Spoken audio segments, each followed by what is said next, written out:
Pakistani film تاریخ میں کردار مولا کا آغاز 1975 میں ریلیز ہوئی، جس کے مصنف ناصر ادیب اور ہدایت کار حسن عسکری کی فلم وحشی جٹ سے ہوا تھا، جس میں سلطان راہی نے مولا جٹ کا کردار ادا کر کے اس فلم کو پنجابی سینما کی تاریخ میں ہمیشہ کے لیے امر کر دیا تھا۔ وحشی جٹ پاکستان میں پنجابی فلموں کا ٹیک اوور اور اردو فلموں کا ڈاؤن فال تھا۔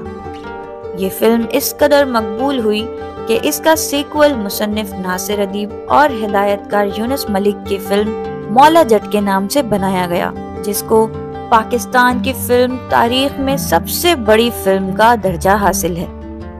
ناقص فلم میکنگ و مٹیریل کے باوجود اس فلم نے اپنے مکالموں اور 3 مرکزی کرداروں سلطان راہی، مصطفیٰ قریشی اور چکوری بیگم کی امر کردار نگاری کی بدولت کلٹ کلاسک کا درجہ حاصل کیا۔ وحشی جٹ اور مولا جٹ کے بعد مصنف ناصر ادیب اور ہدایت کار بلال لاشاری کی فلم دی لیجنڈ آف مولا جٹ اس سلسلے کی تیسری کڑی ہے۔ اگرچہ مولا جٹ کے بعد ان کرداروں پر فلمیں مولا جٹ ان لندن، جٹ گجر تے نت، مولا جٹ تے نوری نت اور روشن جٹ کے نام سے بنائی گئی، لیکن تاریخ ہمیشہ وحشی جٹ اور مولا جٹ کے سحر میں سرنگو رہی ہے۔ اگرچہ فلم وحشی جٹ کو بھی ہدایت کار پرویز رانا نے شاہ صاحب کو لے کر وحشی جٹ کے نام سے ہی سن 2002 میں as it is frame 2 frame remake کیا تھا، لیکن یہ فلم بدترین ناکامی کا شکار ہوئی۔ ہدایت کار بلال لاشاری نے اس سلسلے کو ایک نئی تکنیک سے آگے بڑھایا ہے۔ جس طرح فلم وحشی جٹ کی کہانی کا فلم مولا جٹ کی کہانی سے کوئی تعلق نہیں تھا، اسی طرح دی لیجنڈ آف مولا جٹ کی کہانی کا بھی مولا جٹ کی کہانی سے کوئی تعلق نہیں ہے، لیکن مرکزی کردار مولا جٹ سے ہی مستعار لیے گئے ہیں۔ کردار کی بات کی جائے تو فلم مولا جٹ میں مولا جٹ کا جو کردار سلطان راہی نے ادا کیا تھا وہ اس فلم میں فواد خان کے سپرد کیا گیا ہے کہ مصطفیٰ قریشی کا نوری نت کا کردار حمزہ علی عباسی ادا کر رہے ہیں، آسیہ کے مکھو جٹی کے کردار میں ماہرہ خان نظر آئیں گی اور چکوری بیگم کے دارو نتی والے کردار میں ہمایمہ ملک دیکھنے کا اتفاق ہوگا۔ ادیب کے ماکھا نت والے کردار میں گوہر رشید اور کیفی کے مودے کردار میں فارس شفیع اور سیما بیگم کے دانی والے کردار میں راحلہ آغا جلوہ گر نظر آئیں گی۔ اگر اس فلم کو پاکستانی فلم تاریخ کی مچ اویٹڈ فلم کہا جائے تو غلط نہ ہوگا۔ اس فلم کا ٹیزر اور پھر ٹریلر ریلیز ہوا تو ہر طرف دھوم ہی دھوم تھی۔ ایک تہلکہ تھا جو رونما ہوا، جہاں ایک طرف لوگوں نے پسندیدگی کی تاریخ رقم کر دی، وہیں دوسری طرف فلمی پنڈتوں نے یہ بھی کہا کہ یہ فلم تو پنجابی ہے لیکن کلچر پنجاب کا نہیں۔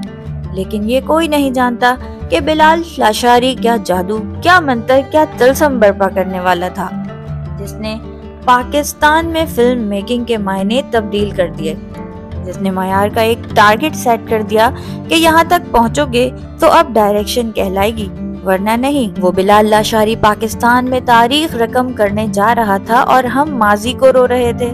مجھے یہ فلم ایک رکیب کی طرح لگتی تھی، جیسے پرانی مولا جٹ میری معشوق تھی اور یہ فلم میری معشوق بیا لے جائے گی، لیکن دی لیجنڈ آف مولا جٹ دنیا ہی الگ ہے، جس کا ہماری معشوق مولا جٹ سے کوئی تعلق نہیں۔ کچھ لوگوں کا خیال تھا کہ یہ تامل فلموں باہو بلی کی مانند کوئی مافوق الفطرت فلم ہوگی، لیکن یہاں بھی سب چکرا کر رہ گئے کہ دی لیجنڈ آف مولا جٹ پاکستان ہی نہیں بلکہ انڈیا اور پاکستان میں اپنی نوعیت کی منفرد ترین فلم ہے، جس میں انتہائی لاجک کے ساتھ ہر کردار، ہر سچویشن اور ایکشن کے تمام مناظر جسٹیفائیڈ کیے گئے ہیں۔ فلم میں ایک بھی شاٹ غیر ضروری نہیں ہے۔ گرپ فلم پر گرفت، اسکرین پلے اور حیران کن تک جدید فلم میکنگ نے نہ صرف تمام خدشات دور کیے بلکہ ہمارے جیسے ان خدشات کو رکھنے والوں کو شرمندہ بھی کیا ہے۔ اب اگر فلم کی کہانی پر بات کریں تو فلم کا مرکزی کردار یہ ہے کہانی کی بات کریں تو فلم کا مرکزی خیال یہ ہے کہ ہر فرعون کے لیے موسیٰ ضروری ہے۔ جہاں ایک طرف لاقانونیت ہے، وحشت ہے، ہولناکی ہے، ظلم کی انتہا ہے، وہیں دوسری طرف اس ہولناک سلطنت سے کہیں دور ایک خاموش لیکن طاقت سے بھرپور کردار ہے، جو اپنی ذاتی دشمنی کے करोदत में चल रहा है, और जब जाती दुश्मनी और लोगों के इंसाफ के लिए लड़ने के दो पलड़े सामने आए तो वो अपनी ताकत को लोगों के लिए इंसाफ के पलड़े में डाल देता है। जाती दुश्मनी की तस्कीन अपने आप ही हो जाती है। फिल्म में पंजाबी जबान, पंजाबी किरदार और पंजाब का खित्ता सिर्फ हमें फिल्म बताने के लिए बताया गया है। दर हकीकत ये जमाना ही कोई और है जब ना तो बिजली थी, ना बिजली के खंबे, ना करेंसी नोट, ना ही गोला बारूद, ना गन, ना कॉफ, ना पिस्टल, ना बम, ना पुलिस और ना ही अदालतें। जबकि फिल्म में जो जेल दिखाई गई है वो इंतहाई जस्टिफाइड और यूं दिखाई गई है, ऐसे इंतजाम इंसराम के साथ दिखाई गई है कि आप बेख्तियार दाद देने पर मजबूर हो जाएंगे। बिलाल लाशारी ने कहानी से लेकर स्क्रीन प्ले तक और कैमरा प्लेसिंग से लेकर डायरेक्शन तक एक ऐसी दुनिया तख्लीक की है जिसका बेताज बादशाह कोई और नहीं बल्कि खुद बिलाल लाशारी है, जिसने नाजरीन को यूं फिल्म के सहर में मुब्तला किया कि वो कहानी और किरदारों में खुद ब खुद सराहियत कर जाता है। नाजरीन की नजर के साथ इंतहाई महारत से खेलते हुए सिनेमा के अंधेरे में बिलाल लाशारी ने साबित किया कि वो जदीद दौर का ऐसा डायरेक्टर है जो लोगों को अपना जो भी विजन तख्लीक करके देगा, लोग दीवानावार इसके पीछे चल पड़ेंगे। अब इस फिल्म के मुकालमों पे बात की जाए तो फिल्म के मुकालमे जनाब नासिर अदीब ने लिखे हैं और क्या ही कमाल लिखे हैं। 4 से 5 आइकॉनिक मुकालमे पुरानी मौला जट के ही लिए गए हैं, जैसे कि नवा आया है सोनिया, गजदे बड़े नहीं पर वजदा कोई नहीं, कत्ल होना चाहना वा, इस उम्रे मर के मावा ने रोग नहीं लाइदा। इस फिल्म के मुकालमे और इन मुकालमों की सिचुएशन बार बार क्लैप करने पर मजबूर करती है। अब अगर फिल्म की परफॉर्मेंस पे बात की जाए, सबसे अहम शोबा, क्योंकि यहाँ पर परिस्तारों की अपने महबूब सितारों के जज्बाती वाबस्तगी होती है। हर परिस्तार चाहता है कि इसका पसंदीदा सितारा सबसे ज्यादा चमक के साथ चमके, लेकिन मैं यहाँ पर परिस्तारी से बालातर होकर अपनी जाती राय दूंगी कि हमजा अली अब्बासी ने दुनिया किरदार निगारी में वो मिसाल कायम की है जो मुद्दतों याद रखी जाएगी। नूरीनत के किरदारों में हमजा अली अब्बासी ने जो फेस और आई एक्सप्रेशंस दिए हैं, जिस फिट वर्क और बॉडी लैंग्वेज का मुजाहिरा किया है, वो शायद ही है कि हमजा खुद भी जानते हो कि इन्होंने क्या ही कमाल कर दिखाया है। मौला जट के किरदारों में फवाद खान जचे, लेकिन हमजा अली अब्बासी महज जचे नहीं बल्कि हर किरदार पर छा गए। इनके मुकालमों की अदायगी इस कदर लाजवाब है, इस कदर बेमिसाल है कि जिसकी मिसाल ही नहीं मिलती। ये परफॉर्मेंसेस का मार्जिन था या हैवी वेट मुकालमों की था। हमजा के हिस्से में आने वाली परफॉर्मेंस और मुकालमे हमजा का इनको परफॉर्म करना और इनको अदा करना, वो भी पंजाबी जबान और पंजाबी लबो लहजे में, ये वाकई बेमिसाल है। फिल्म में दूसरी बड़ी परफॉर्मेंसेस में से हुमायमा मलिक ने एक परफॉर्मेंस दी है। दारो नतनी के किरदार में एक अक्खड़ मिजाज औरत, ये कैमरा प्लेसिंग थी या डायरेक्शन? स्क्रीन पर हुमायमा मलिक की जो हैबत, जो हौलनाक नजर आई, वो निहायत ही शदीद नजर आई। फवाद खान का मरकजी किरदार ज्यादा बड़े स्क्रीन प्ले का मुतकाजी था। ये भी सच है कि गंडासे को पहली दफा देखने का मंजर हो या इस मंजर के बाद फवाद खान का हर मंजर, फवाद खान ने कोई कसर नहीं छोड़ी।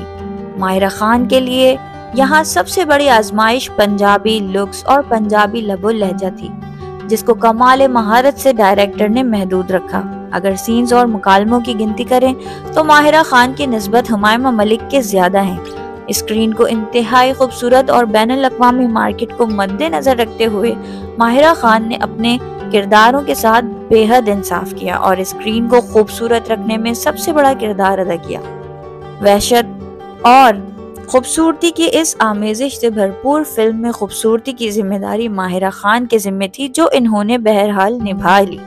शफकत चीमा, फारिस शफी और राहिला आगा के अलावा जिस किरदार और जिस पंजाबी लबो लहजे ने सबसे ज्यादा मुतासिर किया, वो अली अजमत हैं। गो के किरदार में अली अजमत ने बेसाख्ता और नेचुरल दकारी के अनमट नकूश छोड़े हैं।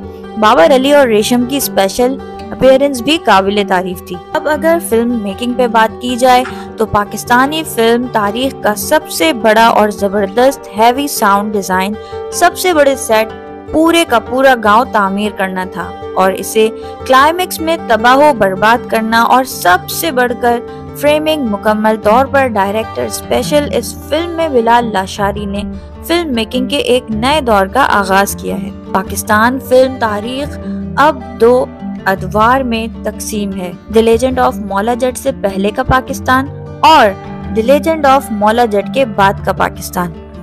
बिलाल लाशारी जानते थे कि नूरी नित की हैबत क्या है, लिहाजा कैमरे में शायान शान लतीफ शेख ने कैमरा प्लेसिंग यूं सेट की कि पाकिस्तानी सिनेमा के विजुअल्स ही तब्दील कर दिए। ऐसी फ्रेमिंग और कैमरा प्लेसिंग पाकिस्तान में पहली बार है, मुहावरतन नहीं बल्कि हकीकतन। ये हॉलीवुड स्टाइल फिल्म है जिसकी मेकिंग, फ्रेमिंग और कैमरा प्लेसिंग आपको बड़े अरसे तक इस फिल्म के नशे में रखेगी। मौला जट का पहली बार गंडासे को देखना हो या उसके बाद घुड़सवारी, गंडासे को जमीन के साथ घसीटते हुए दिखाना हो या नूरी नत को जेल से बाहर लाते वक्त, कैमरा प्लेसिंग इन मनाजिर ने जहां एक तरफ बहुत ज्यादा क्लैप की हासिल की, वहीं सिनेमा के एक नए कर्जमा की बुनियाद भी रखती है। सिनेमा पर मनाजिर को इस अंदाज में भी दिखाया जा सकता है, ये पहली बार देखा गया है। यहाँ डायरेक्टर की जहानत, कैमरामैन की जादूगरी और फोकस पुलर की एक महारत का जिक्र करना चाहूंगी। फिल्म के एक सीन में नूरी नत जेल में एक कैरेक्टर को इस कदर जोर से दीवार पर मारकर पटकता है कि जिस मटेरियल से दीवार बनी है वो मटेरियल दीवार से झड़ रहा है और कई फ्रेम तक दीवार से उतरकर रजिस्टर हो रहा है। फ्रेम में दोनों कैरेक्टर्स भी मौजूद हैं, दोनों फोकस में भी हैं और मटेरियल का दीवार से गिरना भी फोकस में है, यानी कि छोटी से छोटी बारीकी इस चीज को इस कदर महारत से एक्सपोज करना साबित करता है कि ये किस कदर प्रोफेशनल लोग हैं, फिल्म मेकिंग के हकीकी दाई, जिन्होंने इस कौम को एक ऐसी फिल्म दी है जो दुनिया भर में पाकिस्तान की पहचान बनी। दुनिया देखेगी कि पाकिस्तान में इस कदर बड़ा तख्लीकी काम भी किया जा सकता है, कि पाकिस्तान में आलमी मेयार की ऐसी फिल्म बनाई जा सकती है। अब अगर पब्लिक रिस्पांस की बात की जाए तो इस फिल्म में जगह जगह क्लैप है। फवाद खान का इंट्रोडक्शन सीन हो या हमजा अली अब्बासी का, दोनों एंट्रीज तबाहकुन हैं। यहाँ तक कि फिल्म में गंडासे की एंट्री पर भी लॉन्ग क्लैप की गई है। फवाद खान का कोट मठन जाना और वहां जाकर जैसे ही गंडासे पर जिस अंदाज में नजर पड़ना, कम से कम मुझे तो आपे से बाहर करने के लिए काफी था। इसके बाद फवाद खान की हर एंट्री एक्शन से भरपूर और फुल ऑफ क्लैप है। हमजा अली अब्बासी के जेल में मनाजिर, डायरेक्टर से ये कहना कि सोनिया रोटी छट के तेनू खा लवा, जबरदस्त तालियों की गूंज थी। जेल से बाहर आना, हाई स्पीड शॉट और लो बेस पर कैमरा, इंतहाई बाकमाल फवाद खान और हमजा अली अब्बासी की टक्कर, माहिरा खान और फवाद की मोहब्बत की नोक झोंक पर लोगों का रिस्पॉन्स और हमायमा मलिक के दो ऐसे वायलेंस से भरपूर मनाजिर के खवातीन ने एकदम स्क्रीन से नजरें हटा ली। बहुत बड़े इम्पैक्ट हैं और पाकिस्तानी फिल्म हिस्ट्री में पहली बार हैं। और फिर सबसे बड़ी क्लैप, फिल्म में सबसे बड़ी क्लैप फिल्म खत्म हो गई, अचानक खत्म हो गई। सिनेमा लाइट्स ऑन और फिल्म का आखिरी डायलॉग, आखिरी मुकालमा स्क्रीन पर, the legend of Maula Jatt का आखिरी डायलॉग। और इस डायलॉग पर लोगों का खड़े होकर महबूब काफी देर तक खड़े होते क्लैप करते रहना, शायद भरपूर क्लैप के साथ साथ इस डायलॉग पर मेरी तरह और कुछ लोगों की आंखें भी नम हुई होंगी।